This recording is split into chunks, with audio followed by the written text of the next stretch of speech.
నమస్తే welcome to me TV news.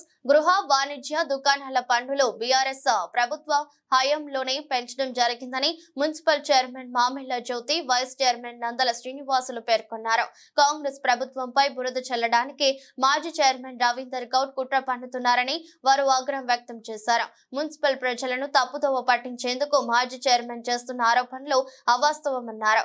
పన్నులు తగ్గించాలని కౌన్సిల్ సమావేశంలో తీర్మానం చేసి ప్రభుత్వానికి పంపిన విషయం మాజీ చైర్మన్ కు తెలవకపోవడం ఆయన అవివేకమని నిదర్శనమన్నారు. ట్రేడ్ లైసెన్సులు పెంచి వ్యాపారుల రక్తం తాగింది నువ్వు కాదా అని గుర్తు చేశారు. ఇక్కడ ఆఫీసు యొక్క విధులను అక్రమంగా ఆటంకం కలిగించడం జరిగింది. దానికి మేము వివరణ ఇస్తూ ఏంటంటే ఇప్పుడు తన మతి సున్నితం లేనట్టు బిహేవ్ చేస్తున్నాం. పచ్చకామెర్లు ఉన్నవాడికి ఎప్పుడు లోకమంతా పచ్చగానే పడుతున్నట్టు ఇప్పుడు మేము చేస్తున్న అభివృద్ధిని తట్టుకోలేక జనాల్లో వచ్చిన మంచి ఒపీనియన్, మా మీద వచ్చిన మంచి ఒపీనియన్ తట్టుకోలేక ఇలాంటి ధర్నాలు ఏ విధంగా దూసుకెళ్ళాలి జనాల్లోకి, ఇన్ని రోజులు చేసిన నేను జనాలు ఎట్లా మర్చిపోవాలి, నేను ఈ విధంగా పోతే మర్చిపోతారేమో అని ప్రజలను తప్పుదోవ పట్టించడానికి ఈ ప్రయత్నాలు మానుకో రవీందర్ గౌడ్, నువ్వు మానుకో. ఇట్లాంటి ఎవరు అమాయకులు లేరు. తూప్రాన్ ప్రజలు ఓపిక పట్టిరు కానీ అమాయకులు వారు ఎవరు ఏందో నిజాల మీద బయట అవిశ్వాసం పెట్టిన రోజు తూప్రాన్ ప్రజలు విముక్తి చెంది అందరూ పటాకులు కాల్చి కొత్త దీపావళి చేసుకున్నారు, స్వీట్స్ పంచుకున్నారు. అదే నీ పడాన్పల్లినే నీ చుట్టే పటాకులు కాల్చి స్వీట్స్ పంచడం జరిగింది. అదొకటి గుర్తుపెట్టుకో. ఏదైనా ఉంటే కౌన్సిల్ అంత బాధ్యత గల మనుషుల సేవ చేయాలని మీకుంటే సక్రమంగా మీటింగ్లకు వచ్చి ప్రజల తరపున ప్రజలు మిమ్మల్ని ఎన్నుకున్నారు కదా, ఎన్నుకున్నందుకు మీ కౌన్సిల్ సీట్లో కూర్చుని ప్రశ్నించండి. ప్రతి ఒక్కదానికి సమాధానం దొరుకుతుంది మా దగ్గర నుంచి. మేము మీలాగా దోసుకోలేదు, మీలాగా మంది కొంపల నుంచి ట్యాక్సులు వసూలు చేయలేదు, రోడ్ సైడ్ ప్రాణాలు తీయలేదు. ఒకరొకరు బిల్డింగ్ కూల్చి ఒక్కొక్క కుటుంబం ఒక్కొక్కరు ఉసురు తల్లి, అది మేము అట్లాంటివి చేయలేము. దయచేసి ఇట్లాంటివి గత ప్రభుత్వం ట్యాక్సీలు ఏంటంటే ఇప్పుడు ఏర్పరిచింది కాదు, నూతన ప్రభుత్వం ఏర్పడినాక చేసింది కాదు. అది గత ప్రభుత్వం మెజర్మెంట్స్ భువన్ యాప్ కింద శాటిలైట్ ద్వారా ఈ సిస్టమ్ ఏర్పాటు చేసింది. మెజర్మెంట్స్ ద్వారా దాన్ని ఇంక్లూడ్ చేయడం జరిగింది. సరే, ఇంకా ఏదైనా పొరపాటున ఎక్కువ పడ్డా దానికి ప్రజల తరపున మేము కూడా కొట్లాడి దానికి కౌన్సిల్ మీటింగ్లో తగ్గించాలనే తీర్మానం చేయడం కూడా జరిగింది. తప్పకుండా తగ్గిస్తాం. మేము కమిషనర్తో మాట్లాడడం జరిగింది, కౌన్సిల్ మీటింగ్లో తీర్మానం చేయడం.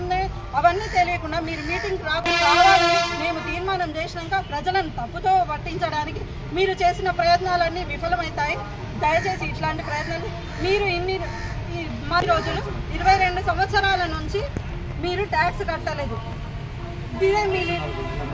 మీ పాలనకు కొట్లాడుతున్నారా? ఎక్కడండి ఇది న్యాయము? మీది సరిగ్గా చూసుకొని తర్వాత ఇలాంటి ప్రయత్నాలు దిగండి, ఇలాంటి ప్రయత్నాలు చెయ్యండి. FTLలో కట్టిరు మీరు కాలేజ్, మీరు ఎంత ట్యాక్స్ ప్రూఫ్తో రండి. మీ స్కూల్కి ఎంత, మీ కాలేజ్కి ఎంత, మీ ఫంక్షన్ హాల్కి ఎంత, మీ ఇంటికి ఎంత ప్రూఫ్తో. మా దగ్గర ప్రూఫ్స్ ఉన్నాయి. రోడ్లో కట్టి ప్రజలు పక్కన వాళ్ళను ఇబ్బంది పెట్టిరు. అది ఎవరికి ఏంటి? అది ఎవరు తెలియని వాళ్ళు ఎవరు? ప్రజలు తూప్రాన్ ప్రజలు. మేము చేసింది ఏంటి? ఆ 25 కోట్లు వెనక్కి పోయింది. ఆయన ప్రొసీడింగ్ ఇచ్చి డబ్బులు ఇవ్వనందుకు ఈ ప్రభుత్వం రేవంత్ రెడ్డి గారిని మళ్ళీ మొదటి మీటింగ్లో తీర్మానం చేసి ఆ 25 కోట్లకు సవరణ చేసింది. ఏం చేసినాము? 16 కోట్ల 65 లక్షలకు మినిమం నీడ్స్ ప్రజలకు. నువ్వు పౌడాలపల్లి ఒకటే తూప్రాన్ మొత్తం కలెక్షన్ చేసినావు, తూప్రాన్ మొత్తం కలెక్షన్ చేసి పౌడాలపల్లి 3 కోట్లు పెట్టుకున్నావు. ఉన్న సీసీ రోడ్ల మీద సీసీ రోడ్లు వేసినావు. ఒక్కొక్క ఇల్లు మునిగిపోయింది, కడపలు మునిగిపోయింది, అవసరం లేని చోటు వేసినావు. డివైడర్ కట్టుకున్నావు. ఒకటో వార్డులు అన్ని సీసీల మీద సీసీలు వేసినావు. మిగతా వార్డులన్నీ మొత్తం మోసం చేసావు. 5వ వార్డు అభివృద్ధి చెందుతుంది, 4వ వార్డు, 6వ వార్డు, ఇవన్నీ ఎటు పోవాలి? 12వ వార్డు మీరు 7 నీళ్ళు అనే వాడుతున్నాయి. మీరు విలేకరులు చూడండి, మీరు దృష్టి చేస్తున్నాము. మరి అవన్నీ కూడా బాగు చేయాలి. తూప్రాన్ ప్రజలు కూడా ట్యాక్స్ కడుతున్నారు. వాళ్ళ వల్ల మన మున్సిపల్ నడుస్తున్నది, మనం జీతాలు తీసుకుంటాం సిబ్బంది అనే సోయి ఉంటే మేము 16 కోట్ల 65 లక్షలు మొత్తం సీసీ రోడ్స్, డ్రైనేజీలు, స్టామ్ వాటరు మొత్తం మీకు ప్రొసీడింగ్ రిలీజ్ చేస్తాము. కమిషనర్ గారి దగ్గర ఉంది.